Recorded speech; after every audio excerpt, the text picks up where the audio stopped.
오늘 우리에게 주시는 하나님의 말씀은 고린도전서 11장 23절에서 26절입니다. 고린도전서 11장 23절에서 26절입니다.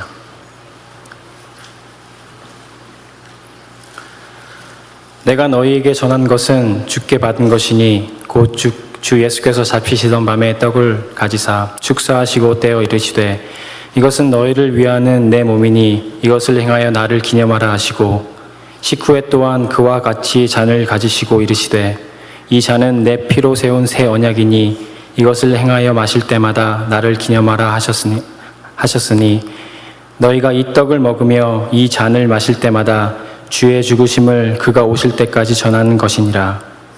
이 말씀은 살아계신 하나님의 말씀입니다. 저희가 성례전에 대해서 계속 말씀을 나누고 있습니다. 성례전은 영어로 sacrament라고 해서요, 거룩한 예식들이라 하는 얘기입니다. 이 주님께서 우리 개신교에서는 두 가지 성례전만 지킨다 그랬죠. 세례와 성만찬입니다. 세례에 대해서 두 번 나눴고요. 이 성례전이라고 하는 것, 이것은 바로 주님과 우리 사이에 맺어진 특별한 관계가 있어요. 하나님께서 얘기하시기를 나는 너의 하나님이다, 너는 또 나의 백성이다, 그렇게 얘기를 하셨어요. 그리고 너희들이 이러한 것들을 지키게 되면 내가 이러한 축복을 줄 것이다, 너와 나의 관계는 이렇다라고 하면서 하나님이 약속하신 게 있어요. 특별한 계약 종목들이 있어요. 이런 것들을 보여주는 징표가 성례다, 이렇게 얘기했습니다. 또한 성례는 하나님이 직접 역사하시는 거룩한 예식입니다. 그래서 하나님과 우리가 직접 교류할 수 있는 게 성례입니다. 주님이 하시는 거예요. 사람들이 하고 있지만, 그 성직자들이 또 하고 뭐 이런 거 있지만, 그것을 통해서 하나님께서 직접 우리와 관계를 맺어주는 게 성례입니다. 그래서 그게 거룩한 예식, 사람들이 하는 게 아니라 성례라고 하는 것입니다. 오늘은 그 성례 중에 세례는 두 번에 걸쳐서 했고요, 성만찬에 대해서 말씀을 나눠보고자 합니다. 아마 캐톨릭 백그라운드를 가진 분들은 성만찬을 매주 했던 것이 기억이 날 거고요, 한국 개신교에서 훈련받으신 분들은 아마 부활절 때 하고 세계 성만찬 주일 때 1년에 2번 정도 성만찬 했던 것을 기억을 하실 것입니다. 근데 왜 이 교회 오니까 이렇게 성만찬을 한 달에 한 번씩 하는 거야? 그렇게 생각하시는 분들 계실 거예요. 특별히 성만찬 하는 주일은 예배가 15분씩 더 길어져가지고 이거 지겨워, 이걸 내가 왜 해야 되나, 그런 생각이 하시는 분 계신데, 원하옵기는 성만찬에 대한 깊은 이해를 가지시고 그 15분이 축복의 시간으로 바뀌게 되기를 주 예수 그리스도의 이름으로 축원합니다. 이 성만찬의 깊은 의미를 저희가 알았으면 좋겠어요. 먼저 그 차이가 왜 나는지에 대해서 잠깐 생각해 보겠습니다. 카톨릭 사람들은요, 예배를 드릴 때 강론은요, 그저 그 주어진 말씀에 잠깐 설명을 하는 거고요, 제일 중요한 게 성만찬 받는 겁니다. 그렇게 성만찬을 중요시 여깁니다. 성만찬 없으면 예배가 아닙니다. 우리 개신교 사람들은 말씀이 없으면 예배가 아닌 것처럼 느끼는 것처럼 이렇게 바뀌어지게 돼요. 그 이유는 왜 그러냐 하면 루터가 시작한 종교개혁서부터 그렇습니다. 이게 성직자들이, 카톨릭 사제들이 이 주님께서 주어진 권위를 가지고, 이 성만찬은 사제들만 할 수 있잖아요. 그러니까 지금도 뭐 성직자들, 개신교에서 성직자들만 할 수 있지만 이러한 권위를 가지고 남용을 한 거예요. 그러면서 자기네가 모든 예배의 근원이고요, 다른 참여하는 평신도들은 예배를 보러 오는 사람들입니다. 우리는 그런 용어 쓰면 안 됩니다. 예배는 보는 게 아니라 예배는 내가 직접 드리는 것입니다. 왜냐하면 종교개혁을 통해서 우리 모든 사람들은 만인 제사장, 모든 사람들이 제사장이에요. 여러분들이 제사장이십니다. 그거 아셨어요? 좌우 옆에 계신 분들 인사 좀 해주십시오. 안녕하십니까 제사장님, 인사 좀 해주십시오. 다들 모르시는 것 같아서 그래요. 모르시는 것 같아서. 제사장으로서 우리가 예배를 드리는 겁니다. 그런데 카톨릭에서는 그 성직자들만이 가지고 있는 권위를 강조하다 보니까 이 평신도들을 다 그냥 소외를 시켰단 말이죠. 그런데 성경을 보니까, 마틴 루터가 보니까 그게 그렇지 않은 거예요. 그러면서 이 성만찬, 이러한 모든 것들이 그러한 것들에 기여하는 바가 있는 걸 알고, 하나님의 계시의 장소는 어디냐, 하나님의 거룩한 직접 계시가 일어나는 곳은 어디냐, 말씀이다 라고 하는 것을 깨닫게 된 겁니다. 그래서 그 유명한 그 종교개혁의 표, 솔라 스크립추라, 성경으로만, 말씀으로만 이러한 계시를 가지고 말씀을 전했어요. 그런데 루터도 성경으로만 이 이야기를 만든 사람이지만 성만찬은 드렸어요. 그렇지만 스위스 제네바와 독일에서 있었던 개신교인들은 더욱더 이 종교개혁을 완성시키겠다라고 하는 열망 가운데서 스위스 제네바나 이런 곳에서는 그걸 다 없애버렸어요. 심지어 교회에 있는, 우리 교회도 스테인글라스가 이렇게 있습니다만, 이건 싼 겁니다. 그 캐톨릭 성당에 있는 그런 거 다 없애버렸어요. 올간도 없애버리고 심지어 피아노도 없애버렸어요. 단지 말씀으로만 해서 교회를 그 학교로 만들어버렸어요. 그리고 자신이 가지고 있는 이 박사학위 그 세 줄 달린 거 그거를 입고 자신도 성직자가 아니고 말씀만 가르쳤어요. 그게 그 개혁주의 장로교회의 그런 어떤 모토였었어요. 그러면서 말씀에 참된 권위가 있고 하나님께서는 말씀을 통해서 우리와 커뮤니케이션 하신다, 그런 얘기가 우리 가운데 전해지게 된 것입니다. 그런데 이게 극단적으로 간 것처럼 루터도 느끼게 되었습니다. 그러면서 이게 무엇이냐, 성만찬의 의미를 너무, 그러니까 어떤 문제가 있으면 너무 그거에 반박하다 보면 이게 이렇게 너무 이분화되게 되잖아요. 그러면서 시간이 흘러가면서 많은 개신교들에서 정신을 차리게 됐습니다. 이게 성만찬을 그럼 갖다가 이렇게 버리는 게 아니구나, 그렇게 생각을 했어요. 그 극단적인 그 개혁주의에 있어서는 성만찬할 때 우리는 이것을 기념하여 행하라라고 하는 this do in remembrance of me, 이게 앞에 써 있거든요. 그런데 종교개혁 거기에는 위에다가 이렇게 썼어요. 여기는 하나님이 안 계시다. 이 성만찬 하는데 요 밑에는 그런 것까지도 이렇게 갖다 붙였어요. 그게 아주 위험할 것 같아서. 그러한 이유는 충분히 있지만 이제 밸런스를 잡아가는 거예요. 그러면서 이 성만찬이 굉장히 중요하다는 것을 깨닫기 시작했습니다. 심지어 우리 감리교회 창시자 존 웨슬리 같은 경우는 그렇게 말씀을 전파하고 성경 공부를 강조하고 말씀 따라 살고 하는 분이셨지만, 나에게 말씀을 들을 것이냐 성만찬을 받을 것이냐, 누군가가 이 둘 중에 하나만을 선택하라 그러면 나는 성만찬을 택하겠다라고 존 웨슬리 감리교회 창시자는 얘기했어요. 그러면 캐톨릭으로 돌아가자는 얘기입니까? 그게 아닙니다. 성만찬에 담겨진 깊은 의미에 대해서 한국 개신교 비롯해서 잘 모르고 있는 때가 참 많이 있어요. 특별히 한국 개신교는 왜 그러면 2번만 드리게 되었느냐, 너무나 이 선교 될 때서부터 그러한 전통에 의해서 익숙해져서 그렇게 됐습니다. 그러다가 이제 한국 교회 안에서도 성만찬을 많이 드리는 게 있고요. 미 연합감리교회는 이러한 것을 다시 한번 그 성만찬의 신학을 발견하면서 이게 너무나 귀중한 전통이구나, 이런 것을 깨닫게 됐습니다. 쉽게 얘기하면 이런 것입니다. 사람이 교제를 하고 긴밀하게 관계를 가지게 될 때에 말로써 앉아서 수다 떨게 되면 얼마나 그게 하나가 됩니까? 특별히 남욕하게 되면 얼마나 그게 사람끼리 친해지게 됩니까? 그러면서 식사를 하면서 이렇게 하잖아요. 그런데 이러한 사랑의 관계를 나눌 때 말로써도 할 수 있지만, 진정으로 사랑이 깊어지게 되면 어떻게 하죠? 허그를 하고 그 어떤 스킨십이 있고 물리적으로 만나게 되지 않습니까? 이 말이라고 하는 것을 통해서만 있는 것이 아니라 직접적인 만남이 온 존재로서 있게 되는 게 사랑 아니겠어요? 그러면서 그 존재와 내가 하나가 되는 거란 말이죠. 그런 것처럼 하나님과 우리가 그 언어로서 또한 성령으로서 만나는 것도 사실이고 그것이 정말 귀중한 것이지만, 성만찬이라고 하는 것의 핵심은 우리와 주님이 온 존재로 만나는 그 하나됨의 클라이맥스, 정점이 성만찬이라 하는 것을 발견하게 됐어요. 그렇다고 해서 또 캐톨릭으로 매주마다 할 것이냐, 그렇게 해도 상관없어요. 어떤 교회들은 매주마다 하는 교회들도 있어요. 이거는 누가 이렇게 해야 된다, 몇 번씩 해야 된다는 것은 없지만, 저희 감리교회 포함 미국 장로교회도 마찬가지고 성만찬을 한 달에 한 번씩 드리게 되는 개신교의 기독교 교회의 성만찬에 대한 신학의 재발견이 지금 일어나고 있고, 저희들은 그 전통을 따라 한 달에 한 번씩 하고 있는 것입니다. 누가 옳다 그르다라고 하는 것이 아니라 이 성만찬의 의미를 발견하게 되었다라는 것입니다. 저희들도 이 성만찬을 드리게 될 때, 이거 제가 늘 말씀드리고 싶었는데 못하다가 이번에 나누게 됩니다. 다음 주에 성만찬 하게 될 텐데 그러한 이 신학을 좀 가지시고 이해를 하시고 참여하시게 되길 원합니다. 성만찬의 기원은 어디에 있을까요? 보통 생각하기를 예수 그리스도의 최후의 만찬이라고 생각을 합니다. 맞기도 하지만 더 뒤로 갑니다. 모세, 아브라함까지도 올라가게 됩니다. 기독교 이전의 성찬을 바라보자면 여러분이 아시는 것처럼 출애굽기 12장에 쓰여져 있는 말씀처럼 출애굽하게 될 때에 마지막 열 번째의 재앙이 있었습니다. 장자의 재앙이 있었죠. 모든 애굽 땅에 있는 장자들이 다 죽게 됐습니다. 그리고 생물들 가운데에 소도 그렇고 양도 그렇고 첫 번째 된 것들은 다 죽게 되는 하나님의 진노의 영이 임했습니다.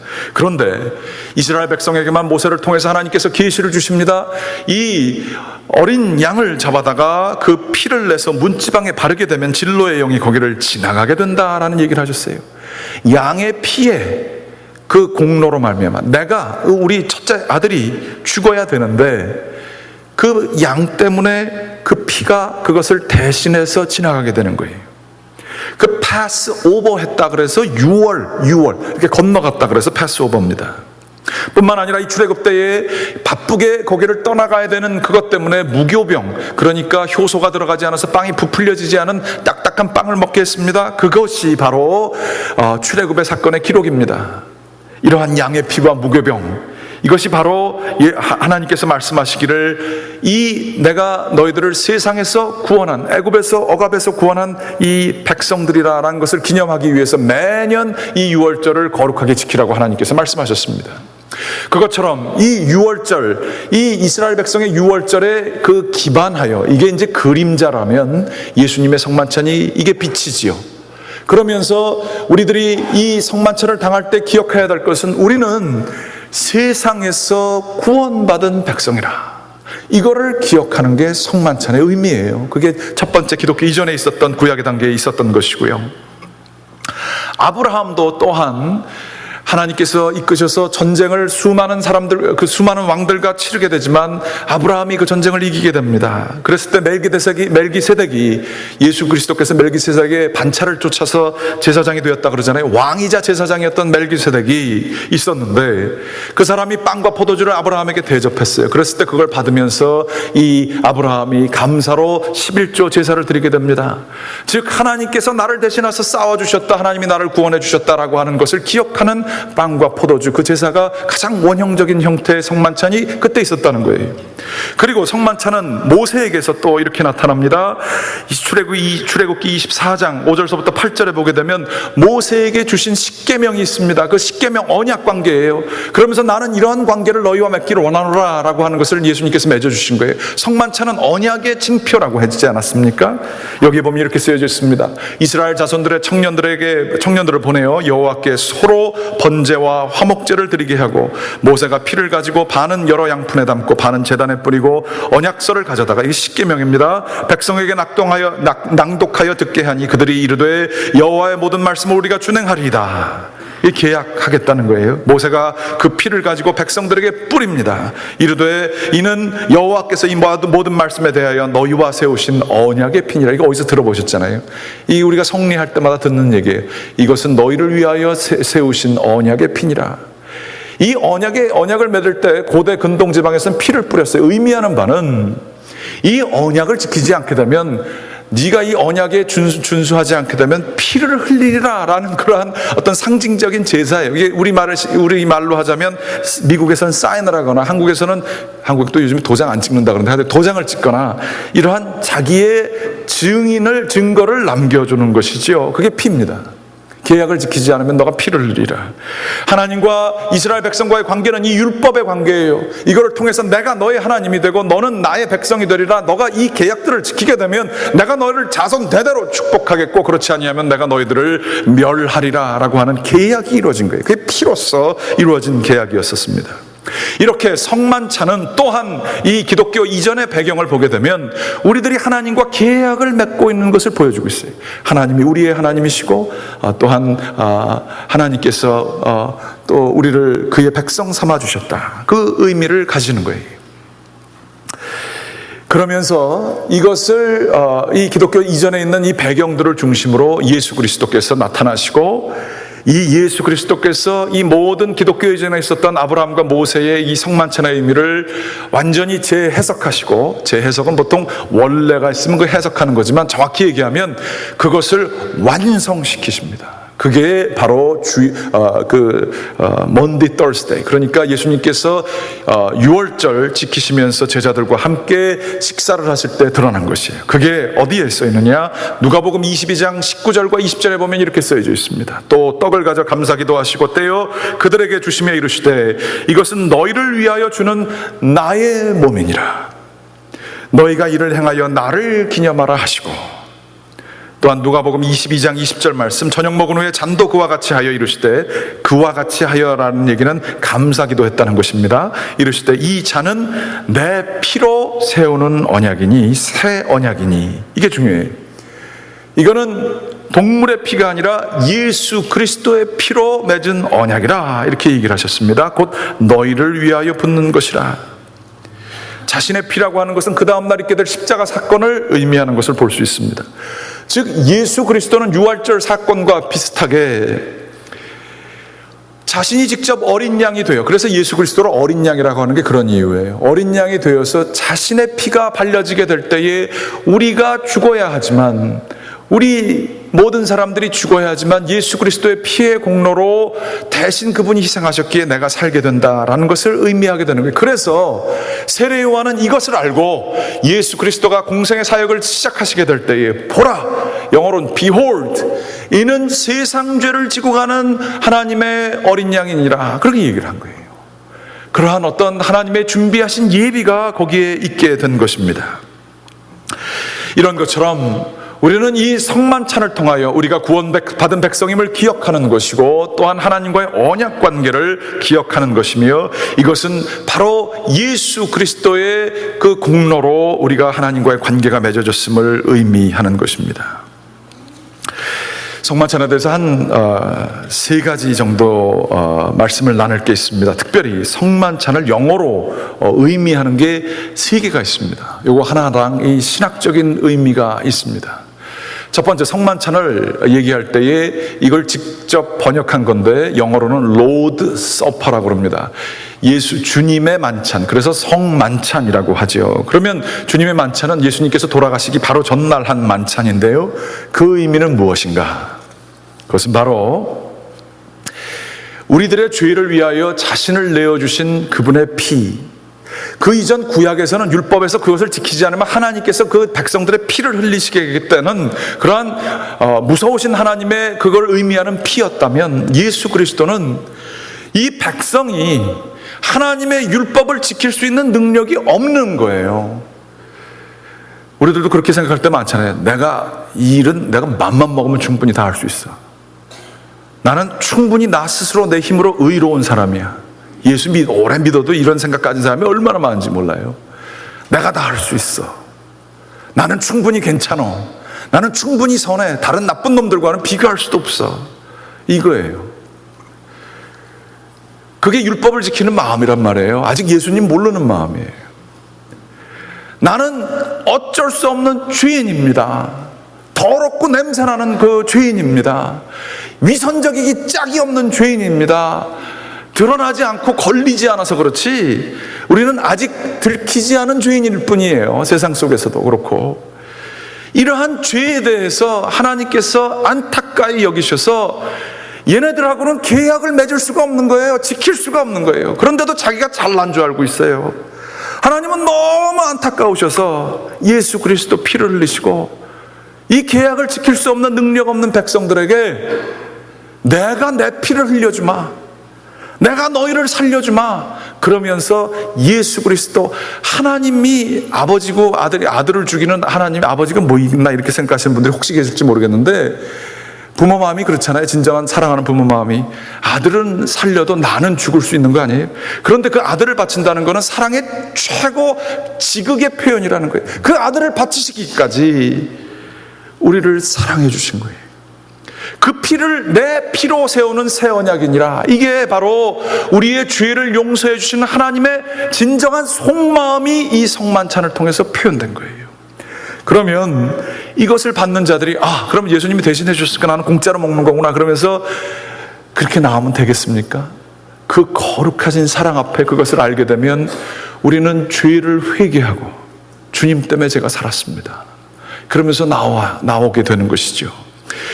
우리는 알고 지은 죄도 있지만 모르고 지은 죄도 많고요. 나 자신의 교만 때문에 내 무의식 속에서 잊어버린 죄까지도 있습니다. 우리들이 얼마나 큰 죄인이에요. 그거 아직 모르면 아직 하나님 성령 만나신 거 아닙니다. 나의 그 존재의 기반에 있는 그 이기적인 모습, 이것을 예수 그리스도께서 용서해 주셨고 내가 이 죄인임을 용서받았음을 하나님 앞에서 감사하면서 회개하면서 주님 앞에 나오는 거예요. 이 죄를 고백하게 될 때에 죄 고백 없는 성만찬은요, 그거 다 가짜입니다. 그래서 성만찬 하실 때 죄 고백하는 기도를 특별히 드리잖아요. 저는 그 기도를 한 1시간은 드리고 싶어요. 우리는 딱 1분 하고 맙니다. 그런데 그 죄 고백하는 게 너무 중요해요. 제가 이 말씀을 생각하다가 저희 어머님이 생각났습니다. 제가 그때도 결혼 안 했었고요. 제 나름대로는 좋은 목사라고 생각했었습니다. 제가 눈은 좀 작지만 스스로 생각하기에 나는 굉장히 잘난 사람이다. 그리고 제가 살았었습니다. 나만큼 의로운 사람 있으면 나와보라 그래. 나만큼 똑똑한 사람 있으면 나와보라 그래. 그런 마음에 교만이 가득 차 있는 사람이었어요. 그리고 어떤 결정을 내렸는데 그것도 지금 생각하면 말도 안 되는 얘기지만 그러한 어리석은 결정을 내리고도 그러지 않은 사람 있으면 나와보라 그래. 나처럼 잘하는 사람 어디 있어. 그러고 교만하고 있었어요. 제가 스스로 잘생겼다고 생각하시니까 도대체 반응들을 안 하시. 저는 그러고 살았었어요. 그런데 저희 어머니께서 저의 이런 모습을 알게 되셨고 안타까워하시면서 무슨 행동을 취하셨어요. 무슨 행동이냐? 저희 어머님은 굉장한 모범생입니다. 최고의 학교도 나오셨고 뭐 다 그러셨지만 정말 세상적인 뭐 기쁨이라고는 하나도 없어요. 뭐 명품 백, 뭐 명품 뭐 이런 거는 뭐 사모니까 그럴 수도 없고 정말 세상적인 기쁨은 아무것도 없으셨어요. 그런데 나이가 드시면서 컴퓨터가 나오시면서 저희 어머님이 컴퓨터 오락을 하시기 시작하는 겁니다. 그 카드 게임 그게 재밌으신 거예요. 그래서 제가 어머님이 그런 게임 하시는 걸 보면서 참 귀엽다. 우리 어머님에도 이런 인간적인 모습이. 그래서 제가 굉장히 즐겨서 했었습니다. 즐겨서 봤었습니다. 그런데 이 아들이 지 잘난 줄 알고 잘못 사는 거를 모르고 그러고 살고 있는 모습을 발견한 어머님이 너 왜 그러냐? 그러고 혼내기도 하셨지만 결국에는 이게 내 잘못이구나. 하나님 앞에서 내가 잘못 살아서 이렇게 됐구나. 얘가 이렇게 됐구나. 그래서 이렇게 교만하게 됐구나. 잘못하고도 잘못하는 줄 모르구나. 그거를 저희 어머님이 아시면서 그건 내 책임이고 그건 하나님 앞에서 내가 잘못 살아서 그렇다. 그러면서 회개하신 게 뭘 회개하셨냐면 그 컴퓨터 오락 때문에 이 자식이 이렇게 된 게 아닌가. 그래서 그거를 안 하시기 시작하시는 거예요. 하나님 앞에서 내가 경건하게 살아야겠다. 완벽하게 하나님 앞에서 그렇게 살아야 저놈이 저게 제대로 되지 않을까. 저는 그걸 나중에 알고 화를 냈어요. 어머님이 이 세상에서 즐기는 게 뭐가 있다고. 그 컴퓨터 오락 그거 하고 말지. 그거라도 좀 즐거움이 있어야지. 목사 사모로서 평생 그러고 살았는데 이거마저 못하면 그게 뭐가 됩니까? 아니 내가 잘못한 거하고 그거 뭔 상관이 있어요?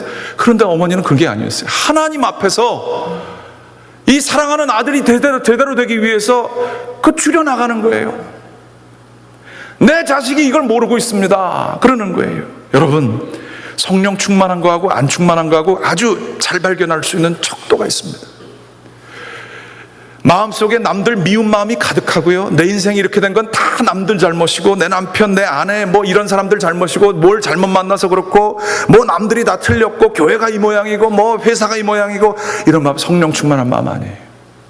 저 사람만 보면 아주 그냥 귀찮고 화가 나고 뭐 이거 성령님 주시는 마음 아니에요. 성령님이 주시는 마음은 아무리 약한 자도 불쌍히 여기고 긍휼히 여기는 마음이 생기고요. 그 사람들을 위해서 내가 뭘 할 수 있을까? 저 사람이 바로 된다 그러면 내가 뭘 희생할 수 있을까? 이러는 깊은 희생과 사랑과 섬김의 마음입니다. 이 마음이 있으면 하나님 계신 거고요. 하나님이 여러분 계신 거고요. 남들만 믿고 억울하기만 하고 화만 나고 이건 하나님으로부터 멀어진 마음이에요. 저희 어머님이 하나님의 마음을 가지신 거예요. 그러시면서 저를 위해서 자신의 그 보잘것없는 정말 남들 기쁨에 비하면 아무것도 아닌 것까지 희생하시면서 저를 위해서 정말 그 희생을 하시는 걸 제가 보고요. 이 아들이 그걸 보면서 어떻게 제대로 안 살 수 있겠어요? 정말 주님 앞에서 제대로 된 목사가 되어야겠구나. 제대로 된 삶을 살아야겠구나 회개를 했습니다. 하나님은요, 저희에게 그 어떤 어머니나 아버지의 마음보다도 더 깊은 마음을 가지고 우리의 죄를 위해서 지금 울고 계시고 희생하고 계십니다. 성만찬이 바로 그거예요. 우리 잘났잖아요. 나만큼 의로운 사람이 어디 있어요? 제 눈이 이래도 잘생겼다고 스스로 생각하는 거랑 똑같은 거예요. 그러고 살잖아요. 나만큼 뛰어난 사람이 어디 있어요? 그리고 그런 거 안 하는 사람 어디 있어요? 하나님은 저희의 그런 모습을 보고 예수 그리스도의 모습을 보고 희생을 해주신 거예요. 내가 이 짐을 짊으로 저 내 사랑하는 아들, 딸들이 하나님 앞에서 바로 살게 되기를 내가 원하노라. 이게 하나님 마음입니다. 여러분들 위해서 울고 계시는, 바르게 살고 거룩하게 살기를 원하시는 하나님의 깊은 마음을 알게 될 때에 우리는 죄를 회개하지 않을 수가 없어요. 하나님 아버지의 그 마음이, 여러분 하나님 만나셨어요? 제발 만나시기 바랍니다. 그 마음이 여러분들을 흔들게 될 때에 우리는 거룩에 대한 열망이 생기게 되는 거예요. 이대로 살아도 괜찮아, 난 이 정도 괜찮아, 그게 아니라 하나님 앞에서 완벽을 추구하며 높은 하나님 앞에서의 절대적인 기준에 맞춰서 살고자 하는 하나님을 아버지로 모든 자에게 주는 그 능력이 주어지는 거예요. 이거를 받는 게 성만찬이에요. 이 관계를 맞는 게, 나의 아버지, 나의 어머니 되시는 하나님께서 나를 위해서 이렇게 희생하셨구나, 그러면서 내 죄를 회개할 수밖에 없는 그 깊은 사랑, 그 높은 정의, 그것이 바로 성만찬에 포함되어 있는 겁니다.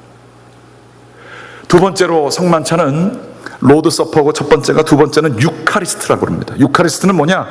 히라보에, 그리스에 보면 유카리스테라는 말이 있는데 그것은 감사라는 표현입니다. 제가 예수님을 좋아하는 여러 가지 이유가 있지만 예수님은 먹는 거를 좋아하십니다. 저하고 아주 비슷하십니다. 제자들을 만나도 식사를 하시고, 창녀를 만나도 식사를 하시고, 뭔 일을 해도 다 식사를 하시고, 기적도 5,000명을 먹이시는 기적을 행하시는 분이에요. 삭개오를 만나도 회개를 시킬 때, 야, 너희 집에서 내가 밥 먹어야겠다, 그 얘기하시는 분이, 식사하시는 게 그렇게 좋으세요. 근데 예수 그리스도의 식사하실 때마다 나타나는 반응이 있으니 이게 뭐냐면, 예수님이 식사하시기 전에 꼭 감사 기도를 하셨다는 거예요. 부활한 제자들이 말씀을 들을 때에는 마음이 뜨거워졌지만 예수님을 정작 알아보게 된 건 언제냐? 예수님과 식사를 하면서 예수님이 감사 기도를 들으시는 거예요. 그러면서 예수님이 이게 보라신 예수님이구나, 그걸 알았는데 예수님이 사라지셨죠. 이 감사, 이것은 바로 예수님의 식사하실 때의 아주 특별한, 다른 전통, 유대교 전통에는 없는 그러한 것입니다. 오늘 말씀에도 누가복음 22장에도 나오지만 떡을 가져 감사기도 하신 후에, 그 다음에 저녁 먹은 후에 잔도 그와 같이 이게 감사드리신 후에, 그런 얘기입니다. 즉 감사기도를 드리셨고요, 이 마지막 목요일 날 저녁에 감사기도를 드리시면서 하셨는데, 예수님의 마음을 보면 그게 감사를 드릴 상황이 아니었어요. 아시잖아요. 그 목요일 날 식사 이후에 예수님은 감람산에 올라가셔서 기도를 하시며, 이 잔을 나에게서 피하게 해주시옵소서 기도하시면서 땀을 흘리셨는데 그게 핏방울처럼 떨어졌어요. 그리고 그 십자가 지실 것을 예수님은 아셨단 말이죠. 그런데 그 마지막 식사를 사랑하는 제자들과 하면서 감사를 드리셨습니다. 그게 감사드릴 수 있는 상황이에요. 그렇지만 예수 그리스도께서는 식사를 하시면서 하나님과 예수 그리스도의 관계를 생각하며 하나님께 감사를 드리신 분이십니다. 범사의 모든 일에 감사하라, 이게 예수를 따르는 자들의 삶이어야 하는 것입니다. 식사할 때 그냥 마구마구 드시지 마십시오. 식사만이 아니라 주님과의 관계를 생각하며 이 음식이 나에게 오게 된 거 하나님의 은혜입니다, 감사하시기 바랍니다. 빌립보서 4장 6절에서부터 7절, 아무것도 염려하지 말고 다만 모든 일에 기도와 간구로 너희 구할 것을 감사함으로 하나님께 아뢰라. 염려하지 말고 감사해라. 그리하면 모든 지각에 뛰어난 하나님의 평강이 그리스도 예수 안에서 너희 마음과 생각을 지키시리라. 성만찬은 감사의 만찬입니다. 하나님께서 주신 것에 대한 감사가 있는 거예요. 이러한 그 감사의 표시가 유카리스트라고 하는 것에 들어간 것입니다. 놀라운 것은 빌립보서 4장 6절에서부터 7절에 말씀에 있는 것처럼 받은 복을 세어보고 나에게 주신 하나님의 은혜를 생각하고 무엇보다 예수 그리스도를 통해서 맺어주신 하나님과의 언약의 관계를 생각하게 될 때에, 감사를 드리게 될 때에 어둠의 권세가 물러납니다. 감사가 능력입니다. 있는 상황 속에서 감사하면서 긍정적으로 기쁘게 있게 되게 될 때에, 예수님도 십자가 앞에서 감사드린 거예요. 하루 전날. 그렇게 될 때에 거기에 능력이 있는 거예요. 바로 이 감사, 이게 바로 우리가 지키는 성만찬의 의미라, 유카리스트. 세 번째, 홀리 커뮤니언입니다. 성만찬을 일컬어서 영어로 홀리 커뮤니언이라고 그러는데, 이거는 공동체고 유니언은 하나 된다는 거 아니겠어요? 모든 공동체가 하나 된다는, 거룩한 하나가 된다라고 하는 얘기인데, 그것은 무엇이냐? 먼저 하나님과 우리가 하나 된다는 얘기입니다. 친밀감을 나누며 사랑을 하게 될 때에, 진정으로 사랑이 깊어지면 온 존재가 서로를 껴안듯이 하나님과 온 존재가 만나는, 물질적으로 만나는 그러한 것이 바로 성만찬이라는 것이지요. 이게 얼마나 큰 친밀감, 축복입니까? 인간과 인간이 외로워가지고 하나가 되기를 얼마나 원해요. 남편과 아내가 하나가 되지 못해서, 마음이 하나가 되지 못해서 얼마나 힘듭니까? 그런데 이 외로운 사람들끼리 만나서 하나가 되게 되면 인생이 행복해지고 살만 난다는 거 아니겠어요? 그런데 주님과의 친밀감을 알게 되면 다른 인생의 어떠한 사람과의 친밀감과도 비교할 수 없는 거예요. 하나님과의 관계는 오늘도 찬양했지만, 주 안에 있는 나에게 딴 것 근심 있으랴. 이 약속은 영원한 약속, 불변하는 약속이니, 이렇게 찬송을 불렀잖아요. 이 영원한 주님께서 그리스도를 통해서 맺어주신 이 약속을 생각할 때, 우리 사랑하는 사람은 떠날 수 있죠. 떠날 수 있지만, 인간관계 끊어질 수 있지만, 하나님과의 관계는 끊어지지 않는 거예요. 이러한 유니온, 이 예수 그리스도와의 이 일치, 이게 바로 성만찬의 의미라는 것입니다. 두 번째로는, 커뮤니언이라는 건 하나님과 우리와의 만남뿐만 아니라 이게 패밀리 밀입니다. 이게 식구 그러면은 입으로 같이 먹는 입이란 뜻 아니겠어요? 같이 먹을 때 하나가 되잖아요. 그런 것처럼 우리는 한 식탁에서 우리가 형제자매로서 먹는 겁니다. 그래서 한 노래를 부르며 형제자매처럼 한 식탁에 오는 거예요. 그래서 우리가 이렇게 성만찬할 때마다 얘기합니다. 성령으로 우리를 그리스도와 하나 되게 하시고 우리로 서로 하나 되게 하소서. 옛날에 이렇게 읽었던 거 기억나시죠? 하나가 되는 거예요. 그래서 어떤 교회는 일부러 어떤 목사님이 성만찬의 하나를 위해서 성만찬 이거를 자주 하시는 분으로 교회 맨 뒤에다가 옛날에 공중전화를 수십 대를 갖다 놨대요.